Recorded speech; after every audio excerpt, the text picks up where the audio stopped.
பொதுவாக ஒரு குற்றம் நடக்குது அப்படின்னு சொன்னால் அந்த குற்றத்துடைய ஒரு சைடு மட்டும் பார்க்கக்கூடாது, அதுக்கு இன்னொரு சைடும் இருக்கலாம். உண்மையாலுமே இன்னைக்கு கேஸ்க்கு பின்னாடி தப்பு வந்துட்டு எப்படி நடந்துச்சு, அதுக்கு பின்னாடி இருக்கக்கூடிய காரணங்கள் என்ன? அந்த வீட்டுக்குள்ள மருமக எழுதி வச்சிருக்க ஒரு சீக்ரெட்டான டைரி இருக்கு. அந்த டைரி அந்த வீட்டுக்குள்ள இருந்து போலீஸ் ஆபீசர்ஸ் எடுத்திருக்காங்க. அப்படி அந்த டைரிக்குள்ள என்ன இருக்கு, இது மூலியமா இந்த கேஸ்ல என்ன தெரிய வருது, உண்மையாலுமே சம்பவம் நடந்த அன்னைக்கு அந்த வீட்டுக்குள்ள என்ன ஆச்சு, இது எப்படி போலீஸ் ஆபீசர்ஸ் கண்டுபிடிச்சாங்க? நம்ம இந்த சேனல்ல கிரைம் ஹாரர் மிஸ்ட்ரி அப்படின்னு சொல்லி நிறைய டாபிக்ஸை பார்த்துட்டு இருக்கோம். நம்மளோட வீடியோஸ் எல்லாம் உங்களுக்கு பிடிச்சிருக்கு அப்படின்னு சொன்னா மறக்காம லைக் பண்ணுங்க, நம்மளோட சேனலுக்கு சப்போர்ட் பண்ணி சப்ஸ்கிரைப் பண்ணுங்க. 2019 கலிபோர்னியா, இங்க பஞ்சாபை சேர்ந்த ஒரு ஃபேமிலி வந்துட்டு வாழ்ந்துட்டு இருக்காங்க. இவங்களுடைய வீட்டை சுத்தி வந்து பாத்தீங்கன்னா எப்பயுமே நிறைய செடி கொடிகள்னு வளர்த்திட்டு இருப்பாங்களாம். மல்லிப்பூ வாசம் வந்துட்டு இவங்களோட வீட்டை கிராஸ் பண்ணும் போதே அடிக்குமா. அங்க இருக்கக்கூடிய வீடுகள்லே ரொம்ப அழகான வீடு எது அப்படின்னு கேட்டீங்கன்னா இவங்களுடைய வீடு தான். இந்த வீட்டுக்குள்ள எப்போ பார்த்தாலும் சிரிச்சுக்கிட்டு பாட்டு கேட்டுட்டு ரொம்பவே ஹாப்பியா இருப்பாங்களாம். இப்ப இவங்களை சுத்தி கலிபோர்னியாவில் இருக்கக்கூடிய அந்த மக்களுக்கு வந்துட்டு இந்த குடும்பத்தை பார்க்கும் போதே பயங்கர ஹாப்பியா இருக்குமா. இன்னும் இவங்க எப்பயுமே ஜாலியா சிரிச்சு பேசிக்கிட்டு பாட்டு கேட்டுட்டு ரொம்ப ஹாப்பியா இருக்காங்களே அப்படின்ற மாதிரி தோணும். இந்த வீட்டுக்குள்ள ஜக்ஜித் சிங் அப்படின்ற ஒருத்தர் இருக்காரு, இவருடைய ஒய்ஃப், அப்புறம் அவருடைய பையன், அவங்களுடைய மருமக. இந்த 4 பேர் தான் வந்து பாத்தீங்கன்னா அந்த வீட்டுக்குள்ள இருக்காங்க. ரொம்பவே ஹாப்பியா தான் போயிட்டு இருந்தது. ஆனா இந்த சந்தோஷங்கள் எல்லாமே வந்து பாத்தீங்கன்னா அடுத்த 6 மாசத்துல மொத்தமா காணாம போகுது. எப்பவும் பாட்டு சிரிப்பு அப்படின்னு இருக்கக்கூடிய அந்த வீடு வந்து பாத்தீங்கன்னா ரொம்ப அமைதியா மாறுது. இந்த குடும்பத்துடைய தலைவரான ஜக்ஜித் சிங் வந்துட்டு ஆகஸ்ட் 26, 2019 காலையில ஒரு 11:29க்கு 911க்கு ஒரு கால் பண்றாரு. இவருக்கு பெருசா இங்கிலீஷ்லாம் பேச வராது, 1-2 வார்த்தைகள் மட்டும்தான் பேசுவாரு. இப்போ இந்த எமர்ஜென்சி கால்ல இவர் போலீஸ் ஆபீசர்ஸ் கிட்ட பேசியிருக்காரு. ஆனா இதை கேட்ட அந்த சைட்ல இருந்தவங்களுக்கு ஒண்ணுமே புரியல. இந்த காலர் என்ன சொல்றாங்கன்னே புரியல, ஏதோ ஒரு லாங்குவேஜ் பேசுறாங்க, கூடவே இங்கிலீஷ் கலந்து பேசுறாங்க அப்படின்ற மாதிரி அவங்களுக்கு இருந்திருக்கு. ஆனா இந்த எமர்ஜென்சி கால்ல இவர் சொன்ன 1-2 இங்கிலீஷ் வார்த்தைகளை வச்சு அவங்களாவே சில விஷயங்களை புரிஞ்சுக்கிறாங்க. அதாவது ஹலோ, போலீஸ், எமர்ஜென்சி, ஹெல்ப், இந்த மாதிரியான வார்த்தைகள்லாம் அவர் பேசியிருக்காரு. அது கூடவே ஃபயர், ஐ, ஷூட், இந்த மாதிரியான வார்த்தைகள்லாம் சொல்லியிருக்காரு. சொல்லிட்டு அந்த ஃபோன் காலை வச்சிடறாரு. இப்போ போலீஸ் ஆஃபீஸர்ஸ் என்ன யோசிக்கிறாங்க அப்படின்னு பார்த்தீங்கன்னா, நம்ம ரிஸ்க் எடுக்க வேணாம், ஏதோ எமர்ஜென்சி போல இருக்கு, இவங்க வெளிநாட்டை சேர்ந்தவங்களா கூட இருக்கலாம், அதனால இந்த ஃபோன் கால் எங்கிருந்து வந்திருக்குன்னு பாருங்க அப்படின்னு சொல்லி உடனடியாக அந்த லொகேஷனை ட்ரேஸ் பண்றாங்க. இந்த கால் பேசினதுக்கு இடையில ஒரு தடவை இவர் ஃபயர் அப்படின்னு சொன்னதுனால அவருடைய வீடு வந்துட்டு தீப்பத்தி கூட எரிஞ்சிருக்கலாம். அந்த எமர்ஜென்சிக்காக கூட நம்மள கூப்பிட்டுருக்கலாம். நம்ம டக்குனு முடிவு எடுக்கணும் அப்படின்னு சொல்லி போலீஸ் ஆபீசர்ஸ் எடுத்த உடனே தீயணைப்பு வீரர்களை வந்துட்டு அவங்களோட வண்டியோட அங்க அனுப்பி வைக்கிறாங்க. இப்ப தீயணைப்பு வண்டி வந்துட்டு ரொம்ப வேகமா அந்த லொகேஷனுக்கு போயிட்டு இருக்கு. அவங்க அந்த லொகேஷன் போயிட்டு ரீச் ஆகிறதுக்குள்ளாரே போலீஸ் ஆபீசர்ஸ் அந்த லொகேஷனுக்கு வந்துடுறாங்க. இப்போ அந்த லொகேஷன் இருக்கக்கூடிய வீட்டை பாக்குறாங்க. வீட்டை பார்க்கும் போதே தெரியுது வீடு வந்துட்டு ரொம்ப நார்மலா தான் இருக்குது, பெருசா தீயெல்லாம் வந்துட்டு பத்தி எரியல அப்படின்னு. இப்போ போலீஸ் ஆபீசர்ஸ் கால் வந்து அந்த வீட்டோடைய கதவை வந்துட்டு தட்டுறாங்க. இப்படி கதவு தட்டின கொஞ்ச நேரத்துல அந்த கதவு வந்துட்டு ஓபன் ஆகுது. உள்ளார இருந்து ஜக்ஜித் சிங் வராரு. இவரு போலீஸ் ஆபீசரை பார்த்த உடனே ப்ளீஸ் சார் உள்ள வாங்க, எனக்கு உங்களோட ஹெல்ப் வந்துட்டு தேவைப்படுது, நீங்க தான் வந்து இது சரி பண்ண முடியும், நீங்களே வந்து பாருங்க, இந்த மாதிரியான வார்த்தைகளை வந்துட்டு யூஸ் பண்ணிட்டு இருக்காரு. இவர் உள்ள கை காட்டி உள்ளதான் கூப்பிடுறாரு அப்படின்றத புரிஞ்சுக்கிட்ட போலீஸ் ஆபீசர் உள்ள அப்படி என்னாச்சுன்னு பாக்குறதுக்காக உள்ளார போறாங்க. இப்படி போய் பார்த்தப்ப அந்த வீட்டுக்குள்ள ஒரு பொண்ணு வந்துட்டு ரத்த வெள்ளத்துல ரொம்ப மோசமான முறையில இறந்து கிடக்காங்க. போலீஸ் ஆபீசர்ஸ் இமீடியட்டா அவங்க கிட்ட போயிட்டு அவங்களுக்கு உயிர் இருக்கா அப்படின்றத செக் பண்ணி பார்த்திருக்காங்க. உயிர் இல்ல. அந்த பொண்ணு வந்துட்டு ஏற்கனவே இறந்துட்டாங்க அப்படின்னு தெரியுது. இந்த வீட்டுக்குள்ள இறந்து கிடக்கிற அந்த பொண்ணு யாரு, இந்த கொலையை பண்ணது யாரு, இதுக்கு பின்னாடி இருக்கக்கூடிய காரணங்கள் என்ன? ஹலோ ஃப்ரெண்ட்ஸ், நான் உங்க சாமி. Welcome to the spot.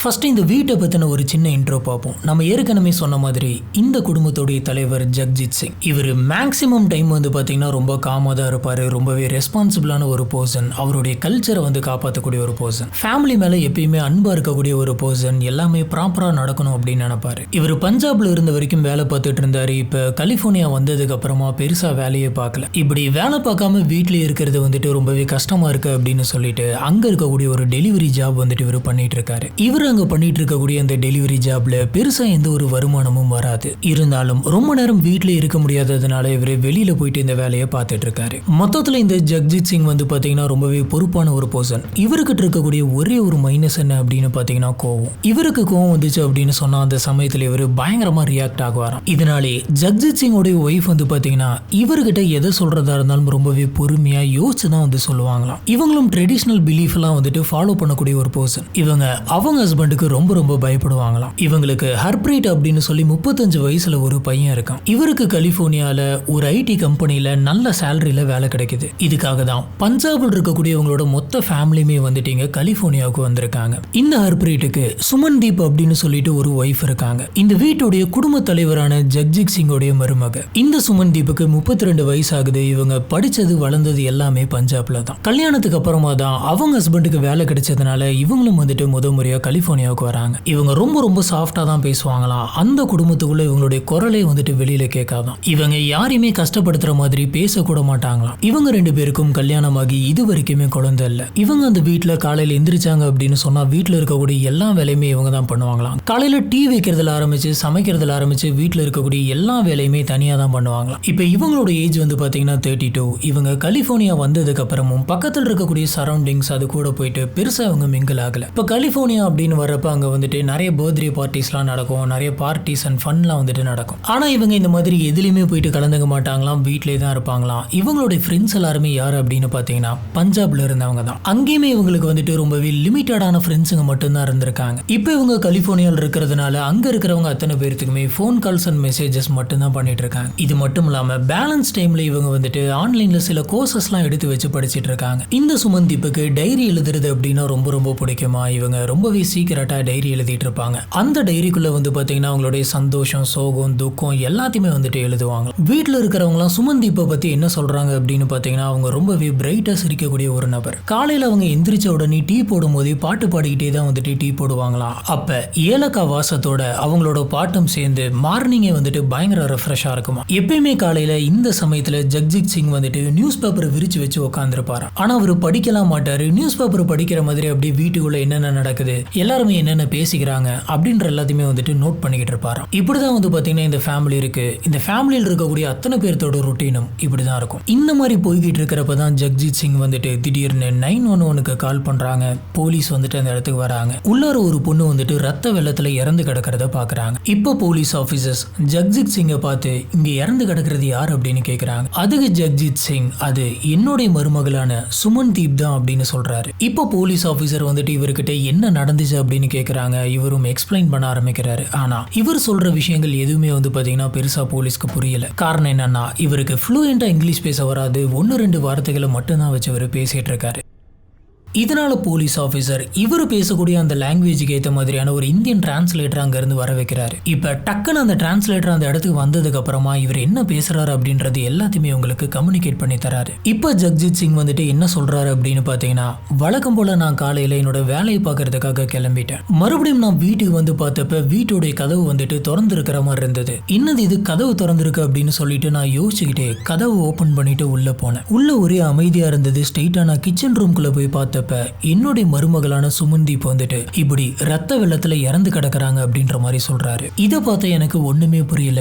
என்னோட கை கால் எல்லாமே நடுங்க ஆரம்பிச்சிருச்சு. அதனாலதான் என்ன பண்றது அப்படின்னு தெரியாம உடனடியா 911 எமர்ஜென்சிக்கு கால் பண்ணேன். இதுதான் சார் நடந்தது அப்படின்னு சொல்லி எல்லாத்தையுமே சொல்றாரு. போலீஸ் ஆபீசர்ஸ் மருமக சுமன்தீப்போடைய சடலத்தை பார்த்த உடனே தெரிஞ்சுக்கிறாங்க இது ஒரு கொலை தான் அப்படின்னு. காரணம் என்ன அப்படின்னு கேட்டீங்கன்னா அவங்கள துப்பாக்கியால சுட்ட மாதிரி இருந்திருக்கு. ஆனா துப்பாக்கி சுட்டதுனாலதான் இவங்க இறந்து போயிட்டாங்க அப்படின்றதுனால அது ஒன்ன மட்டுமே வச்சுக்கிட்டு இது கொலை அப்படின்னு சொல்லிட முடியாது. சுமன்தீப்பை துப்பாக்கி எடுத்து அவங்களே கூட சுட்டுக்கிட்டு தற்கொலை பண்ணி செத்துருக்கலாம். எது எப்படியோ இவங்களோட உடம்பு பிரேத பரிசோதனைக்கு அனுப்பி பார்த்தாதான் உண்மையாலுமே என்ன நடந்துச்சுங்கிறது தெரியும். இதனால போலீஸ் ஆபீசர்ஸ் உடனடியாக இந்த சடலத்தை பிரேத பரிசோதனைக்கு அனுப்பி வைக்கிறாங்க. இந்த ப்ரொசீஜரை ஸ்டார்ட் பண்ணும் போதே டாக்டர்ஸ்க்கு தெரிஞ்சிருது இது தற்கொலை மாதிரி தெரியல, இது கொலை மாதிரி தான் தெரியுது அப்படின்னு. ஏன்னா மருமக சுமன்தீப்புடைய ஒரு செஸ்ட் சைட்ல ஒரு தோட்டா வந்துட்டு போய் பதிஞ்சிருக்கு. இவங்களோட கையில வந்துட்டு துப்பாக்கி ஹோல்டு பண்ண மாதிரியான எந்த ஒரு தடையுமே தெரியல. இவங்க உடம்புக்குள்ள மொத்தம் 3 தோட்டா போயிருக்கு.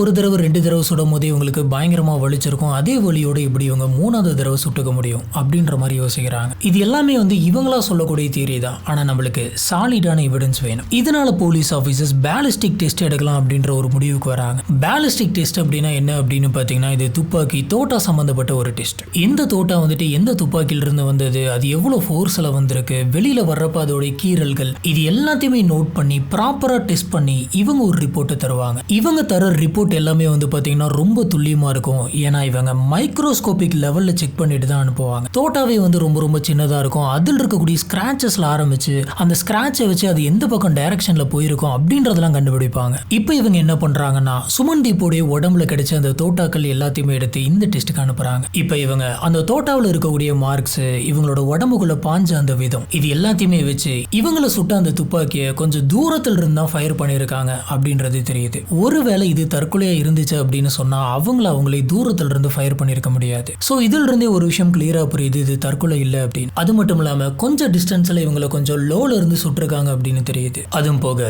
மருமக சுமன்தீப்போட உடம்புல வந்து பாத்தீங்கன்னா இந்த துப்பாக்கியால ஆன காயங்களை தவிர வேற எந்த விதமான காயங்களோ கீறல்களோ இல்ல. இதில் இருந்து கடைசி நிமிஷம் அவங்க எந்த விதமான போராட்டத்துக்குள்ளேயும் போல அப்படின்னு தெரியுது. இவங்க எதிராளியை தடுக்கவோ அவங்க கிட்ட இருந்து டிஃபெண்ட் பண்ணவோ எதுவுமே வந்துட்டு முயற்சி பண்ணல. அதனால அவங்களுக்கு கொஞ்சம் கூட அவேர்னஸ் இல்லாத ஒரு சமயத்துல அவங்க எதிர்பார்க்காத ஒரு நேரத்தில் டக்குன்னு சுட்டிருந்திருக்கலாம். இவங்களோட பிரேத பரிசோதனை ரிப்போர்ட்ல ஒரு விஷயத்த ரொம்ப கிளியரா கொடுத்திருக்காங்க. இவங்க துப்பாக்கியால சுடப்பட்டு ரத்தம் நிறைய வெளியில போனதுனால தான் இறந்திருக்காங்க அப்படின்னு. இது தற்கொலை இல்லை அப்படி தெரிஞ்சதுக்கு அப்புறமா போலீஸ் ஆபீசர்ஸ் அக்கம் பக்கத்தில் இருக்கிற அத்தனை பேர்த்திட்டையுமே போயிட்டு விசாரிச்சிருக்காங்க. இந்த டைம்ல யாரோ ஒருத்தங்க வீட்டுக்குள்ள நுழைஞ்சு துப்பாக்கியால சுட்டுட்டு போயிருக்காங்க. யாராச்சும் வந்துட்டு போன மாதிரி நீங்க எதனாச்சும் பாத்தீங்களா அப்படின்னு கேக்குறாங்க. ஆனா யாருக்குமே எதுவுமே தெரியல. பக்கத்தில் இருந்தவங்க கிட்ட உங்களுக்கு துப்பாக்கி சுடுற சத்தம் கூடவா கேட்கல அப்படின்ற மாதிரி கேட்டிருக்காங்க. அதுக்கு அவங்க என்ன சொல்றாங்க அப்படின்னு பாத்தீங்கன்னா டம்முன்னு ஒரு சத்தம் கேட்டுச்சு. ஆனா நாங்க என்ன நினைச்சோம் அப்படின்னு பாத்தீங்கன்னா பொருள் எதனாச்சும் கீழே விழுந்திருக்கலாம், அதோடைய சத்தமா கூட இருக்கலாம் அப்படின்ற மாதிரி யோசிச்சோம். அந்த வீடே வந்து பாத்தீங்கன்னா ரொம்ப அமைதியா தான் இருந்தது. பெருசா எந்த ஒரு சத்தமும் இல்ல. கடைசி நேரம் பெருசா எந்த விதமான சண்டையுமே இல்ல. ஒருவேளை ஒரு பெரிய ஆர்கியூமெண்ட் வந்து சண்டை வந்து அதுக்கப்புறம் இந்த மாதிரியான ஒரு சத்தம் கேட்டிருந்தா எங்களுக்கு டவுட் வந்தாலும் வந்திருக்கலாம். அந்த மாதிரி எதுவும் இல்லாததுனால எங்களுக்கு பெருசா எந்த விதமான டவுட்டுமே வரல அப்படின்னு சொல்றாங்க.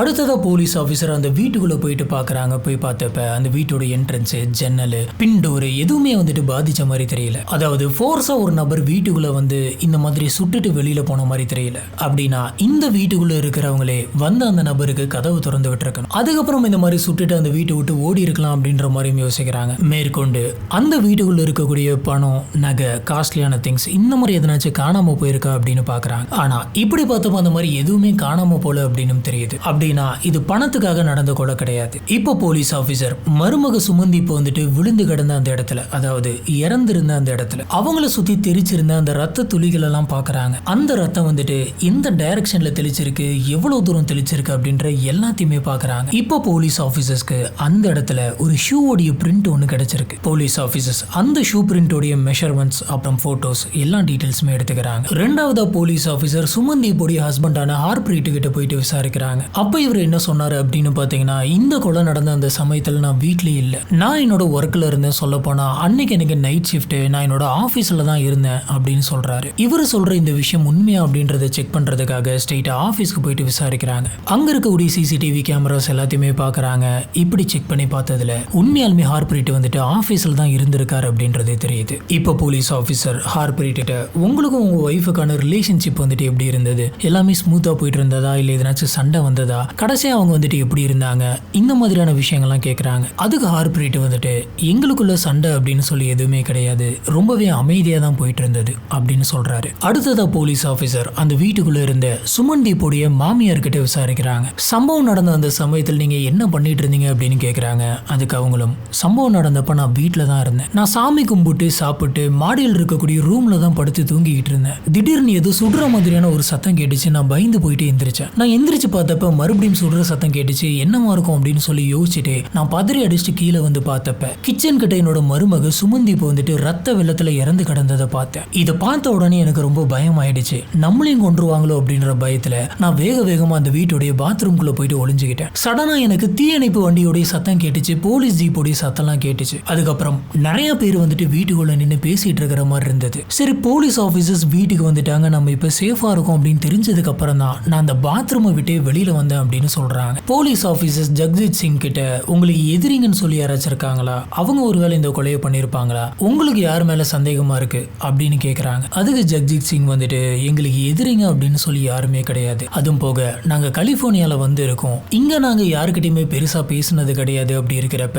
யாரு வீட்டுக்குள்ள வந்து இந்த கொலையை பண்ணாங்கன்னே தெரியல அப்படின்னு சொல்றாரு. போலீஸ் ஆபீசர் வந்து இப்ப இவர்கிட்ட சரி அன்னைக்கு என்ன நடந்துச்சு அப்படிங்கறத மறுபடியும் ஃபர்ஸ்ட்ல இருந்து சொல்றீங்களா அப்படின்ற மாதிரி கேக்குறாங்க. இப்ப ஜக்ஜித் சிங் வந்துட்டு வந்துட்டு என்ன நடந்துச்சு அப்படிங்கறத சொல்றாரு. ஆனா இந்த தடவை அவர் முத தடவை சொன்ன மாதிரி இல்லாம கொஞ்சம் வித்தியாசமா சில விஷயங்களை மாத்தி சொல்லியிருக்காரு. அவர் சொல்லிக்கிட்டு இருக்கும் போதே போலீஸ் ஆபீசர்ஸ்க்கு சந்தேகம் வந்துருச்சு. முன்னாடி இவர் ஒரு மாதிரி சொன்னாரு, இப்ப என்ன வேற மாதிரி சொல்லிட்டு இருக்காரு அப்படின்னு யோசிக்கிறாங்க. இப்போ போலீஸ் இவர் எப்படி நடந்துக்கிறாரு அப்படின்றத பாக்குறாங்க. இவர் கொஞ்சம் வித்தியாசமா தான் நடந்துக்கிறாரு. கொஞ்சம் பயந்த மாதிரி, ஏதோ உளர்ற மாதிரி, ரொம்பவே எமோஷனலா கொஞ்சம் குழப்பத்திலும் இருக்கிற மாதிரி இருக்காரு. மொத்தத்துல போலீஸ் ஆபீசருக்கு இவர் பண்றது எல்லாமே கொஞ்சம் ஆர்டிபிஷியலா இருக்கிற மாதிரி தோணுது. இதனால போலீஸ் ஆபீசர்ஸ்க்கு ஜக்ஜித் சிங் மேல சந்தேகம் வருது. ஆனா இது எல்லாமே வெறும் சந்தேகம் மட்டும்தான். இதை கன்ஃபார்ம் பண்ற மாதிரி போலீஸ் ஆபீசர்ஸ் கிட்ட எந்த எவிடன்ஸும் இல்ல. எவிடன்ஸ் இல்லாம எதுவுமே பண்ண முடியாது. முதல்ல அதுக்கான எவிடன்ஸை கிரியேட் பண்ணலாம் அப்படின்னு சொல்லி போலீஸ் ஆபீசர்ஸ் அந்த வீட்டை சர்ச் பண்றதுக்கான சர்ச் வாரண்ட்டை வாங்குறாங்க. வாங்கிட்டு ஜக்ஜித் சிங்கோட வீடு ஃபுல்லா வந்துட்டு சர்ச் பண்ண ஆரம்பிக்கிறாங்க. இப்படி இவங்க சர்ச் பண்ணிட்டு இருக்கும்போது பெட்ரூம்க்கு போயிருக்காங்க. பெட்ரூம்ல இருக்கக்கூடிய கபோர்டெல்லாம் திறந்து தேடி இருக்காங்க. இப்ப அந்த கபோர்டுக்கு பின்னாடி ஒரு பாக்ஸ் இருக்கிறத போலீஸ் ஆபீசர் பாக்குறாங்க. அது நார்மல் பாக்ஸ் கிடையாது, துப்பாக்கி எல்லாம் வைக்கக்கூடிய ஒரு பாக்ஸ். போலீஸ் ஆபீசர் என்ன இங்க கன் பாக்ஸ் இருக்கு அப்படின்னு சொல்லி அந்த பாக்ஸ் ஓபன் பண்ணி பாக்குறாங்க. பார்த்தப்ப உள்ள துப்பாக்கி இல்ல. அந்த பாக்ஸ் வந்துட்டு எம்டியா தான் இருக்கு. ஆனா அதை பாக்குறப்பே ஒரு விஷயம் புரியுது, இது ஒரு லைசன்ஸ்டு கன்னுடைய பாக்ஸ் தான் அப்படின்னு. ஆனா உள்ளார துப்பாக்கி காணோம். அப்படின்னா இந்த துப்பாக்கி இந்த வீட்டில தான் வேற எங்கேயோ ஒரு இடத்துல இருக்கும் அப்படின்னு சொல்லி போலீஸ் ஆபீசர்ஸ் வீடு ஃபுல்லா ஒரு இடம் விடாம தேட ஆரம்பிக்கிறாங்க. இப்படி தேடிக்கிட்டு இருந்த அந்த சமயத்துல இன்னொரு கபோர்டுடைய பின் சைட்ல ஒரு துப்பாக்கி வந்து ஒளிச்சு வச்ச மாதிரி இருந்திருக்கு. இந்த துப்பாக்கி அந்த துப்பாக்கியோட பாக்ஸ்ல வைக்காம எதுக்காக இப்படி ஒளிச்ச மாதிரி தனியா வச்சிருக்காங்க. இதுவே போலீஸ்க்கு பெரிய சந்தேகமா இருக்கு. இதை வச்சு அவங்க என்ன நினைக்கிறாங்க அப்படின்னு பாத்தீங்கன்னா, இந்த வீட்டு உள்ள இருக்கக்கூடிய யாரோ ஒரு நபர் தான் இந்த கொலையை பண்ணிருக்கணும் அப்படின்னு நினைக்கிறாங்க. இப்ப இந்த துப்பாக்கி யூஸ் பண்ணி தான் கொலையை வந்துட்டு பண்ணிருக்காங்களா அப்படின்றத கன்ஃபார்ம் பண்ணும். அதனால ஜக்ஜித் சிங்கோட வீட்ல இருந்து எடுத்த இந்த துப்பாக்கியும் பேலிஸ்டிக் டெஸ்ட்டுக்காக அனுப்பி வைக்கிறாங்க. அங்க ஆல்ரெடி தோட்டாவை பத்தின எல்லா டீடைல்ஸுமே எடுத்து வச்சிருக்காங்க. அது என்ன மாதிரியான துப்பாக்கி, அதுல வந்துட்டு என்ன மாதிரி ஸ்கிராட்சா இருக்கு, என்ன பேட்டர்ன்ல இருக்கு அப்படின்ற எல்லாத்தையுமே ஆல்ரெடி பக்காவா வச்சிருக்காங்க. இப்போ இவங்க இந்த துப்பாக்கி சேர்ந்த தோட்டா தான் இதா, இந்த துப்பாக்கியில இருந்து தான் இந்த தோட்டா வந்துட்டு வெளியில வந்திருக்கா அப்படின்றதான் கண்டுபிடிக்கணும். இந்த டெஸ்ட் எடுத்து முடிச்சதுல சுமந்திப்போட உடம்புக்குள்ள போன அத்தனை தோட்டாக்களும் இந்த துப்பாக்கியில இருந்தா வந்திருக்கு அப்படின்றது 100% கன்ஃபார்ம் ஆகுது. இந்த துப்பாக்கியால தான் சுட்டிருக்காங்க அப்படின்றதுனால அந்த துப்பாக்கியோடைய ஓனரான ஜக்ஜித் சிங் வந்துட்டு குற்றவாளி கிடையாது. அவர் தான் உண்மையான குற்றவாளி அப்படின்னு சொல்லணும்னா உண்மையாலுமே இந்த துப்பாக்கி இவர் தான் யூஸ் பண்ணாரா, இவர் தான் சுட்டாரா அப்படின்றது தெரியணும். ஏன்னா அந்த துப்பாக்கி யூஸ் பண்ணி யார் வேணாலும் சுட்டிருக்கலாம். இப்போ இதை கன்ஃபார்ம் பண்றதுக்காக போலீஸ் ஆபீசர்ஸ் இன்னொரு டெஸ்ட் எடுக்கலாம் அப்படின்னு முடிவு பண்ணாங்க. GSR, அதாவது கன் ஷாட் ரெசிடியூ டெஸ்ட் அப்படின்னு சொல்லுவாங்க. இந்த டெஸ்ட் மூலமா யார் அந்த துப்பாக்கியால சுட்டாங்க அப்படின்றத கண்டுபிடிக்க முடியும். எப்படி அப்படின்னு பாத்தீங்கன்னா, பொதுவா ஒருத்தங்க கையில துப்பாக்கி எடுத்து சுட்டுட்டாங்க அப்படின்னாலே சுடும் போது அந்த தோட்டா வெளியில போற அந்த ஃபோர்ஸ்ல அந்த கன் பவுடர் வந்துட்டு அவங்க மேல படும். இந்த படத்தெல்லாம் சுடும் போது டக்குன்னு டஸ்ட் தெரிக்கிற மாதிரி காட்டுவாங்களே, அதுதான் கன் பவுடர். இந்த பவுடர் வந்து பாத்தீங்கன்னா சுட்டதுக்கு அப்புறமா டக்குன்னு செதறதுனால அது நம்ம போட்டிருக்க ட்ரெஸ்ல, கையில இருக்கக்கூடிய ஸ்லீவ்ஸ்ல, கையில அப்படின்னு சொல்லி எல்லாத்து மேலுமே விழும். இப்படி விழுகிறப்ப அந்த பார்ட்டிகல்ஸ் எல்லாம் வந்து பாத்தீங்கன்னா ஸ்கின்ல போயிட்டு செட்டில் ஆகும். இப்ப இந்த மாதிரியான பார்ட்டிகல்ஸ் வந்துட்டு யாரோட கையில இருக்கு, யாரோட ட்ரெஸ்ல இருக்கு அப்படின்றத வச்சு அவங்க அன்னைக்கு துப்பாக்கி எடுத்திருக்காங்களா, சுட்டிருக்காங்களா அப்படின்றத கண்டுபிடிக்கலாம். போலீஸ் ஆபீசர்ஸ் அந்த வீட்டுக்குள்ள இருக்கக்கூடிய மீதி 3 பேர்த்தையுமே இந்த டெஸ்ட் எடுக்க அனுப்புறாங்க. ஃபர்ஸ்ட் சுமந்திப்போடைய மாமியார் கையை டெஸ்ட் பண்ணி பாக்குறாங்க. டெஸ்ட் பண்ணி பார்த்ததுல எந்த விதமான கன் பார்ட்டிகல்ஸும் கிடைக்கல. அடுத்ததா இவங்க ஹஸ்பண்டோடைய கையை டெஸ்ட் பண்றாங்க. டெஸ்ட் பண்ணி பார்த்தப்ப இவருமே வந்துட்டு துப்பாக்கி யூஸ் பண்ண மாதிரி தெரியல. மூணாவதா ஜக்ஜித் சிங்கை வந்துட்டு டெஸ்ட் பண்றாங்க. டெஸ்ட் பண்ணி பார்த்ததுல அவரோட கையில, அவரோட ஷர்ட் ஸ்லீவ்ல இந்த GSR பார்ட்டிகல்ஸ் இருக்கு அப்படின்றத கண்டுபிடிக்கிறாங்க. இதை வச்சு பாக்குறப்ப இவர் அன்னைக்கு துப்பாக்கியை யூஸ் பண்ணியிருக்காரு அப்படின்றது தெரியுது. உடனடியாக போலீஸ் ஆஃபீஸர் அவரை விசாரிச்சாங்க. விசாரிச்சப்ப எனக்கு ஒன்றும் தெரியாது அப்படின்ற மாதிரி கடைசி வரைக்கும் சொல்லிடுறாரு. இப்போ போலீஸ் ஆஃபீஸர்ஸோடைய முழு சந்தேகமும் வந்து பார்த்தீங்கன்னா ஜக்ஜித் சிங் மேலே தான். போலீஸ் ஆஃபீஸருக்கு இவர் மேலே சந்தேகம் வர்றதுக்கு இது ஒன்று மட்டும் காரணம் கிடையாது. முறை அவர் எமர்ஜென்சி காலில் பேசிட்டு இருந்த அந்த சமயத்தில் ஐ கில் அப்படின்ற வேர்டை வந்துட்டு யூஸ் பண்ணியிருந்தாரு. நேரில் வந்து கேட்டப்ப நான் ஆஃபீஸில் இருந்து வந்து பார்த்தப்ப யாரோ ஒரு நபர் வந்துட்டு கொலை பண்ணிட்டு போயிட்டான் அப்படின்ற மாதிரி சொல்லியிருக்காரு. இன்னொரு நோட் பண்ண வேண்டிய விஷயம் என்ன அப்படின்னு பார்த்தீங்கன்னா, தீயணைப்பு வீரர்கள், போலீஸ் ஆஃபீஸர்ஸ் அத்தனை பேருமே வீட்டுக்கு வந்த அந்த சமயத்தில் ரொம்பவே கேஷுவலாக அவர் கதவை திறந்து வாங்க, உங்களோட ஹெல்ப் வந்துட்டு எனக்கு தேவைப்படுது அப்படின்ற மாதிரி வீட்டுக்குள்ள கூட்டிட்டு போயிருப்பாரு. அந்த சமயத்தில் போலீஸ் ஆஃபீஸர் பெருசா உண்மையான பதட்டம் எதையுமே வந்துட்டு அவரோட முகத்துல பார்க்கல. இப்ப நம்ம வீட்டுக்குள்ள குடும்பத்துல ஒருத்தரா இருக்கக்கூடிய சுமந்தீப் வந்துட்டு இறந்து போயிருக்காங்க அப்படின்றப்ப அது ஒரு பயங்கரமான ஷாக்கிங் நியூஸ். அதுவும் துப்பாக்கியால சுட்டு இறந்திருக்காங்க, சுத்தி ரத்தமா இருக்குது அப்படின்னா பாத்துக்காங்க. இப்படி ஒரு விஷயத்த பார்த்த மாதிரியான எந்த ஒரு பதட்டமே வந்துட்டு அவரோட முகத்துல தெரியல. இப்போ போலீஸ் ஆஃபீஸர்ஸ் இவருக்கு எதிராக எதனாச்சும் எவிடன்ஸ் கிடைக்குதா அப்படின்றத பார்க்கறதுக்காக இவருடைய ஃபோன் கால் ரெக்கார்ட்ஸ் எல்லாம் ஆரம்பிச்சு சுற்றி இருக்கக்கூடிய சிசிடிவி கேமராவுடைய ஃபுட்டேஜஸ் அப்படின்னு சொல்லி எல்லா இடத்துலையுமே தேடுறாங்க. கொலை நடந்த அன்னைக்கு ஜக்ஜித் சிங் வந்துட்டு நான் ஆஃபீஸில் இருந்து வீட்டுக்கு வந்து பார்த்தப்ப தான் இப்படி ஒன்று பார்த்தேன் அப்படின்னு தான் சொல்லியிருந்தாரு. அதனால போலீஸ் ஆஃபீஸர்ஸ் வந்துட்டு அன்னைக்கு ஜக்ஜித் சிங்கோடைய மொபைல் சிக்னல் வந்துட்டு எங்கெங்கெல்லாம் இருந்திருக்கு அப்படின்றத பார்க்குறாரு. இப்படி பார்த்தப்ப அவருடைய மொபைல் சிக்னல் வந்துட்டு ஆஃபீஸ் பக்கமே போக கிடையாது, அது முழுக்க முழுக்க அவரோட வீட்டுக்கிட்ட இருக்கக்கூடிய டவரில் தான் இருந்திருக்கு. இந்த ஒரு விஷயத்தை வச்சு அவர் அன்னைக்கு வீட்டுக்குள்ள தான் இருந்திருக்காரு அப்படின்றது ரொம்பவே தெளிவாக தெரியுது. இவர் அன்னைக்கு நான் ஆஃபீஸ்க்கு போனேன் அப்படின்னு சொன்னது போய். இதுக்கப்புறம் அவரோட வீட்டு என்ட்ரன்ஸில் இருக்கக்கூடிய சிசிடிவி கேமரா ஃபுட்டேஜஸ், சுற்றி இருக்கிறவங்களோட வீட்டில் இருக்க கேமரா ஃபுட்டேஜஸ் எல்லாத்தையுமே வந்து கலெக்ட் பண்ணுறாங்க. இது எல்லாத்தையுமே வச்சு பார்த்ததுல அவர் அன்னைக்கு ஆஃபீஸ் போல அப்படின்றது தெரியுது. அவரோட கார் வந்துட்டு அவரோட வீட்டை விட்டு அன்னைக்கு வெளியிலேயே வரல. போலீஸ் ஆஃபீஸர் நிறைய ஆதாரங்களை கலெக்ட் பண்ணும் அப்படிங்கிறதுக்காக சிசிடிவி ஃபுட்டேஜ் மட்டும் கிடையாது, அந்த ஏரியாவை சுற்றி இருக்கக்கூடிய டிராஃபிக் சிக்னல் இருக்கக்கூடிய கேமரா ஃபுட்டேஜும் எடுத்து வச்சாங்க. சொல்லப்போனா இவர் அன்னைக்கு வாக்கிங் வரது கூட வெளியில போல அப்படின்னு தெரியுது. வெளியில் இருக்கக்கூடிய எந்த கேமராவிலுமே அவர் வெளியில வந்த மாதிரி தெரியல. கடைசியா வந்துட்டு அவர் வீட்டுக்குள்ள போனது மட்டும்தான் இருக்கு. ஜக்ஜித் சிங் கிட்ட போலீஸ் ஆஃபீஸர் பேசிக்கிட்டு இருந்த அந்த சமயத்துல இன்னொரு விஷயத்தை நோட் பண்றாங்க. அது என்னன்னா அவரோட மொபைல் வந்துட்டு உடஞ்சு போயிருந்தது. ஏன் உங்களோட போன் இப்படி உடஞ்சிருக்கு அப்படின்னு சொல்லி போலீஸ் கேட்டதுக்கு தவறுதலா நான் கீழே விட்டுட்டேன், அதனாலதான் உடஞ்சிருச்சு அப்படின்னு சொல்றாரு. இப்போ போலீஸ் ஆஃபீஸர்ஸ் அந்த வீட்டுக்குள்ள வைஃபை சிக்னல் இருக்கிறத பாக்குறாங்க. எப்பயுமே வீட்டுல வைஃபை சிக்னல் இருக்குது அப்படின்னு சொன்னா எல்லாருமே அவங்களோட மொபைல்ல போட்டு வச்சிருப்போம். இப்ப இந்த வைஃபை சிக்னல் வந்துட்டு இந்த மொபைல்ல எப்பையில இருந்து கனெக்டட்ல இருக்கு அப்படின்னு பார்த்திருக்காங்க. இப்படி பார்த்ததுல சம்பவம் நடந்த அன்னைக்கு ஃபுல்லுமே கனெக்டட்ல தான் இருந்திருக்கு அப்படின்னு தெரியுது. போலீஸ் ஆஃபீஸர்ஸ்க்கு ஜக்ஜித் சிங் மேல சந்தேகம் வந்ததுனால எல்லா விதத்திலுமே கன்ஃபார்ம் பண்ணிக்கலாம் அப்படின்னு சொல்லி அவருடைய ஷூஸ் அண்ட் ஸ்லிப்பர்ஸ் எல்லாத்தையுமே வந்து டெஸ்ட் பண்றாங்க. ஏன் அவருடைய ஷூஸ் எல்லாம் செக் பண்றாங்க அப்படின்னு பாத்தீங்கன்னா கொலை நடந்த அந்த சமயத்துல கிரைம் சீன்ல வந்துட்டு ரத்தத்துக்கு நடுவுல வந்து பாத்தீங்கன்னா ஒரு ஷூ பிரிண்ட் இருந்திருக்கும். அங்க கிடைச்சிருக்க அந்த அச்சு பேட்டர்ன் மாதிரி இவர்கிட்ட எதனாச்சும் ஷூ இருக்கா அப்படின்னு பார்த்திருக்காங்க. பார்த்ததுல அதே அச்சு இருக்கிற மாதிரியான ஒரு ஷூ வந்துட்டு இவர்கிட்ட இருக்கு. இது போலீஸ் ஆஃபீஸர்ஸ்க்கு கிடைச்சிருக்க ஒரு சாலிடான எவிடன்ஸ். அது மட்டும் கிடையாது, கொஞ்சம் டிஸ்டன்ஸில் நின்று இவர் துப்பாக்கியால சுற்றிருந்தாலும் அந்த ரத்தம் வந்துட்டு மேஜரா மேல ஊத்துனாலும் சின்ன சின்ன ரத்த துளிகள் வந்துட்டு கண்ணுக்கே தெரியாம பறந்து வந்து நம்மளோட ஷர்ட்ல படும். அந்த மாதிரி பட்டிருக்க வாய்ப்பு இருக்கு அப்படின்னு சொல்லி இவர் அன்னைக்கு யூஸ் பண்ண ஷர்ட்ஸ் எல்லாத்தையுமே வந்து போலீஸ் ஆஃபீஸர்ஸ் லேபுக்கு அனுப்பி டெஸ்ட் பண்றாங்க. இப்படி டெஸ்ட் பண்ணதுல இவரோட ஷர்ட்ல வந்துட்டு சின்ன சின்ன ரத்த துளிகள் இருக்கிறத கண்டுபிடிக்கிறாங்க. அந்த ரத்த துளிகளும் வேற யாரும் இல்ல, இவருடைய மருமகளான சுமந்தி போடதான் அப்படின்றது கன்ஃபார்ம் ஆகுது. சோ இப்போ இந்த எல்லா எவிடன்ஸ் வச்சு போலீஸ் ஆஃபீஸர் இவரை கூட்டு போயிட்டு விசாரிக்கிறாங்க.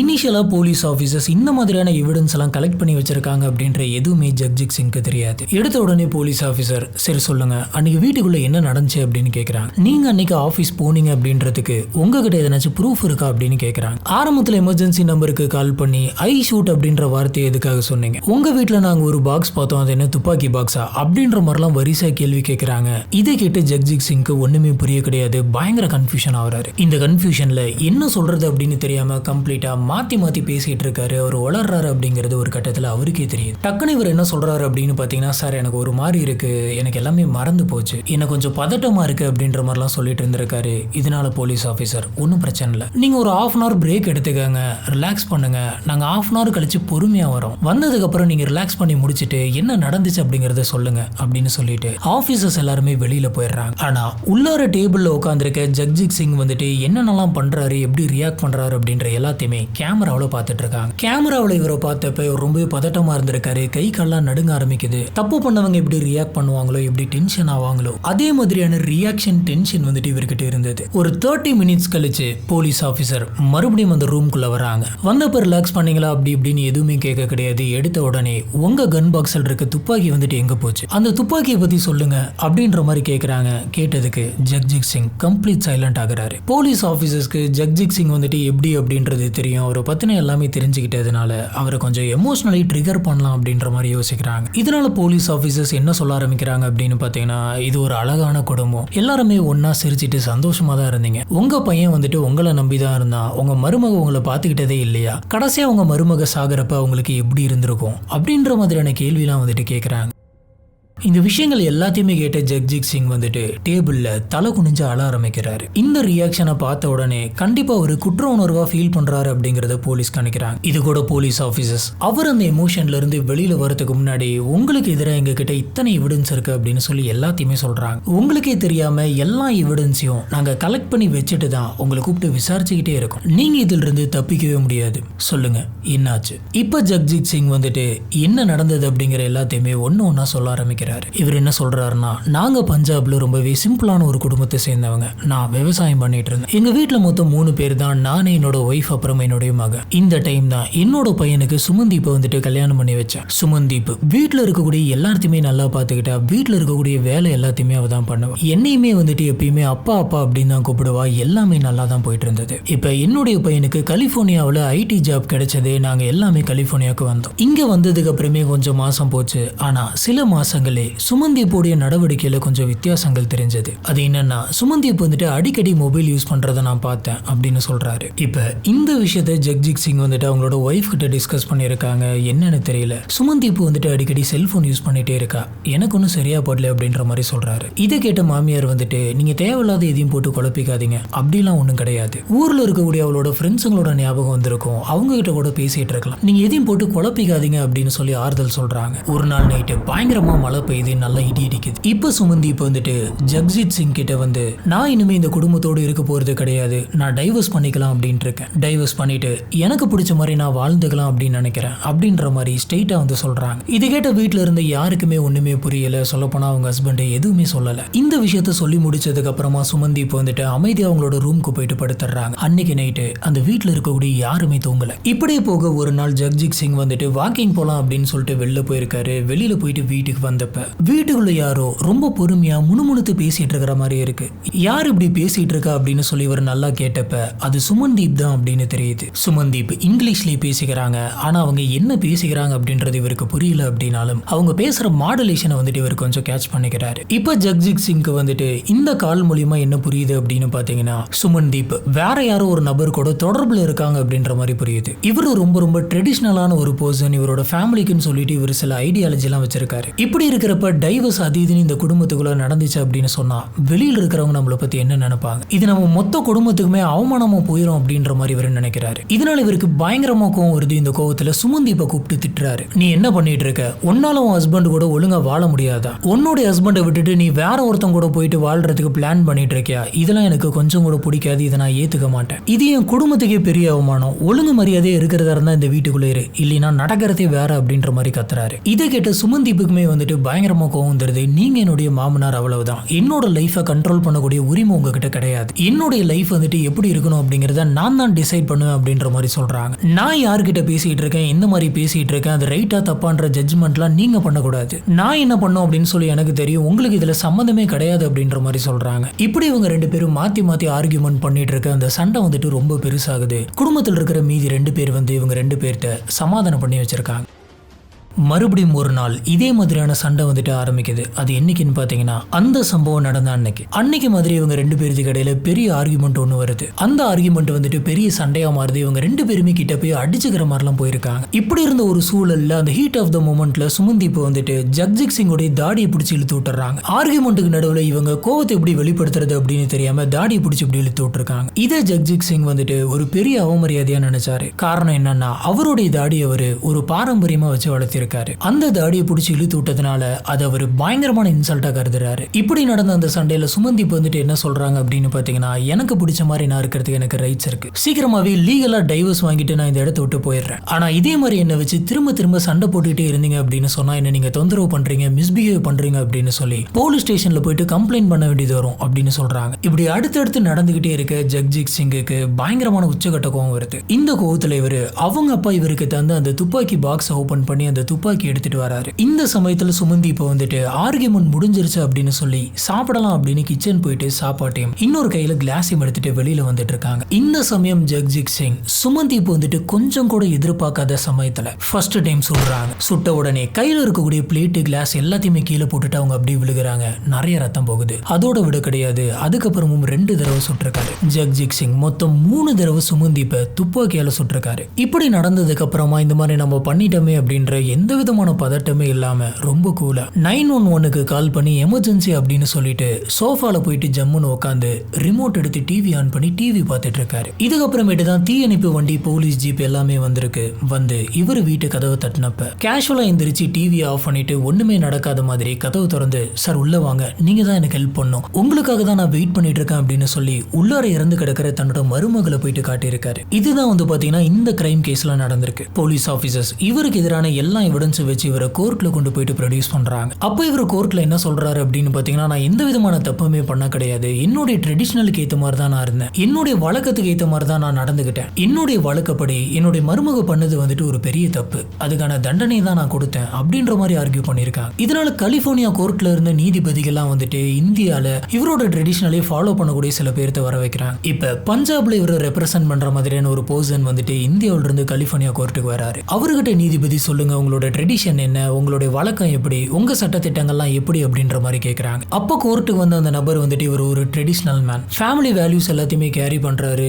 இதுபடி பசங்களாம் வந்துட்டு வெளியில போய் வேலை பார்ப்பாங்க, பொண்ணுங்க வீட்டுல இருந்து வீட்டை பார்த்துப்பாங்க அப்படின்ற மாதிரி என்னன்னு சொல்லியிருக்காங்க. இந்த மாதிரி இவங்க வீட்டுல இருக்கக்கூடிய ஒரு பொண்ணு வந்துட்டு ஒரு துரோகம் பண்ணிச்சு அப்படின்னு சொன்னா அவங்க இந்த மாதிரி தான் மோசமா ரியாக்ட் பண்ணுவாங்க, இது எல்லாமே அவங்களோட பிலீஃப் சிஸ்டத்தில் இருக்கு அப்படி இப்படின்னு என்னென்னத்தையும் அடிக்கிறாங்க. இதை கேட்ட நீதிபதி வந்துட்டு கொஞ்சம் கூட கன்வின்ஸ் ஆகல. கடைசியா அவர் என்ன சொல்றாரு அப்படின்னு பாத்தீங்கன்னா, என்ன பேசிட்டு இருக்கீங்க, சம்பந்தமே இல்லாம மாரல் வேல்யூன்னு என்னென்னமோ பேசிட்டு இருக்கீங்க, எதுவா வேணா இருக்கட்டும், எந்த ரிலீஜன்லயும் எந்த கல்ச்சர்லயும் இன்னொரு சக மனுஷனை சாக அடிக்கணும் அப்படின்ற மாதிரி எதுலையுமே சொல்லல, அதனால இன்னொரு நபரை கொலை பண்றது அப்படிங்கிறது கம்ப்ளீட்டா தப்பு, அதுக்கான தண்டனை இவர் அனுபவிச்சுதான் ஆகணும் அப்படின்னு சொல்லி 45 வருஷம் ஜெயில் தண்டனை கொடுக்கிறாரு. இதுல நம்ம எல்லாருமே கவனிக்க வேண்டிய ஒரு விஷயம் இருக்கு. போலீஸ் ஆபீசர்ஸ் சுமந்தி போடிய ரூம்குள்ள போயிட்டு செக் பண்ணப்ப போலீஸ் ஆபீசருக்கு ஒரு டைரி கிடைச்சது. அந்த டைரியை போலீஸ் படிச்சு பார்த்தப்ப அதுல அவங்களுடைய கஷ்ட நஷ்டம் எல்லாத்தையுமே வந்துட்டு எழுதியிருக்காங்க. இந்த வீட்டுக்குள்ள கம்ப்ளீட்டா அவங்க பண்ணக்கூடிய வேலைகள், எமோஷனலி அவங்க எவ்வளவு பிரேக் டவுன் ஆயிருக்காங்க, அவங்க எவ்வளவு தனிமையை உணர்றாங்க அப்படின்ற எல்லாத்த பத்தியுமே அதுல எழுதியிருக்காங்க. அந்த டைரியோடைய லாஸ்ட்ல அவங்க என்ன எழுதியிருக்காங்கன்னா,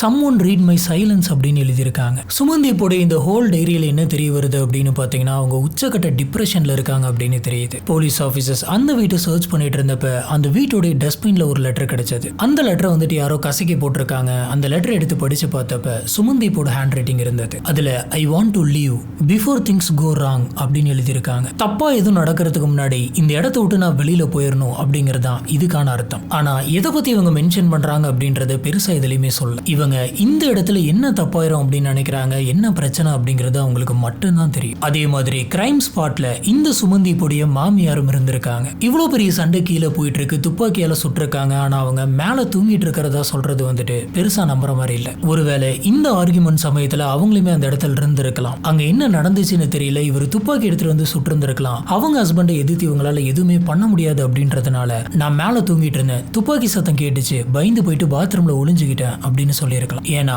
அதே வீட்டுக்குள்ள இருக்கக்கூடிய அவங்களுக்கு கண்டிப்பா இவர்கிட்ட துப்பாக்கி இருக்குது அப்படின்றதும் தெரிஞ்சிருக்கும், இவர் தான் சுட்டிருக்காரு அப்படின்றது கண்டிப்பா தெரிஞ்சிருக்கும். இதுல இவங்களுடைய ஹஸ்பண்ட் கேரக்டர் வந்து பாத்தீங்கன்னா ஸ்டார்டிங்ல இருந்து எதுக்குமே ரியாக்ட் பண்ணல. அவர் மேக்ஸிமம் டைம் வந்துட்டு வேலையா இருப்பாரு அப்படின்னு நினைக்கிறேன். இப்ப சுமந்திப்புக்கு அந்த வீட்டுக்குள்ள எந்த மாதிரியான டிப்ரெஷன் இருந்தது அப்படின்றது நம்மளுக்கு கன்ஃபார்மா தெரியாது, அதனால அதை பத்தி பேச முடியாது. ஆனா அவங்க டைரியில லோன்லினஸ் அப்படின்னா எழுதி இருக்கிறத வச்சு பாக்குறப்ப அவங்க அந்த வீட்டுக்குள்ள ரொம்பவே தனிமையில இருந்திருக்காங்க அப்படின்னு தெரியுது. காலைல எந்திரிச்சதுல இருந்து எல்லா வேலையுமே அவங்க தான் பண்றாங்க. அதுவும் போக இந்த ஃபேமிலி வந்துட்டு ட்ரெடிஷனல் மாரல் வேல்யூஸ் அப்படி இப்படின்னு சொல்லி ரொம்பவே புளியறதுனால காலையில டீ போடுறதுல ஆரம்பிச்சு சமைக்கிறதுல ஆரம்பிச்சு வீட்டை கழுவுறது கூட்டுறதுன்னு எல்லா வேலையுமே இவங்க தான் பண்ணியிருக்கணும். நம்ம கூட சகஜமா பேசுறதுக்கும் ஆள் இல்லை, அதுவும் போக வீட்டில் இருக்கக்கூடிய எல்லா வேலையும் பண்றோம், தினமும் பொழுது விடிஞ்சா நம்ம வேலை மட்டும் தானே பண்ணிட்டு இருக்கோம் அப்படின்ற ஃப்ரஸ்ட்ரேஷன் கூட உங்களுக்குள்ள இருக்கலாம். நிறைய பேருக்கு வந்து பாத்தீங்கன்னா இதுல என்ன ஃப்ரஸ்ட்ரேஷன் இருக்கு அப்படின்ற மாதிரி இருக்கும். ஆனா வீட்டில் இருக்கிறது வந்து பாத்தீங்கன்னா பயங்கரமான ஃப்ரஸ்ட்ரேஷன், அதுவும் பேசுறது கூட ஆள் இல்லாம. இதுல இன்னொரு விஷயத்த நீங்க நோட் பண்ணும், அது என்ன அப்படின்னு பாத்தீங்கன்னா அவங்களுக்கு குழந்தை கூட கிடையாது. ஒருவேளை குழந்தை இருந்திருந்தா கூட அது கூட பேசிட்டு அதை வளர்த்திட்டு இருந்திருப்பாங்க. இப்படி அவங்களுக்கு ஒரு பர்பஸே இல்லாம தினம் தினம் ஒரே வேலையை பார்த்துட்டு அப்படியே போயிட்டு இருந்ததுனால அவங்க மன உளைச்சலா இருக்கலாம். பர்சனலா என்ன கேட்டீங்க அப்படின்னு சொன்னா சுமந்தி இப்போ வந்துட்டு பண்ணது வந்து கரெக்ட்ன்ற மாதிரி தான் எனக்கு படுது. அவங்க எந்த தப்புமே பண்ணல, அவங்களுக்கு இந்த வாழ்க்கை வந்துட்டு பிடிக்கல, நான் இந்த வாழ்க்கையை விட்டு வெளியில கிளம்புறேன், எனக்கு டைவர்ஸ் கொடுங்கன்னு வந்து கேட்டிருக்காங்க. நம்ம மற்ற கேஸ் எல்லாம் பாக்குற மாதிரி ஒருத்தங்களை கஷ்டப்படுத்தாம இவங்க தான் எனக்கு எதிராக இருக்காங்க, இவங்களை கொலை பண்ணிட்டோம்னா நம்மளோட வாழ்க்கை வந்துட்டு ஃப்ரீயா இருக்கும் அப்படின்ற மாதிரிலாம் நினைக்காம ஸ்ட்ரெயிட்டா எனக்கு டைவர்ஸ் கொடுத்துருங்க, நான் என்னோட வாழ்க்கையை பார்த்துக்கிறேன் அப்படின்ற மாதிரி கேட்டிருக்காங்க. இந்த உலகத்தில் இருக்கக்கூடிய எல்லா மனுஷங்களுக்குமே அவங்களோட லைஃபை தேர்ந்தெடுக்கக்கூடிய உரிமை அவங்களுக்கு இருக்கு. இதுதான் இன்னைக்கு நம்ம பார்க்கற இந்த கேஸ். இந்த கேஸ்ல உங்களுக்கு என்ன தோணுது அப்படிங்கறத கீழே இருக்கக்கூடிய கமெண்ட் பாக்ஸ்ல மறக்காம ஸ்பாட் பண்ணுங்க. நம்மளோட வீடியோஸ் எல்லாம் உங்களுக்கு பிடிச்சிருந்தது அப்படின்னு சொன்னா மறக்காம லைக் பண்ணுங்க, நம்மளோட சேனலுக்கு சப்போர்ட் பண்ணி சப்ஸ்கிரைப் பண்ணுங்க.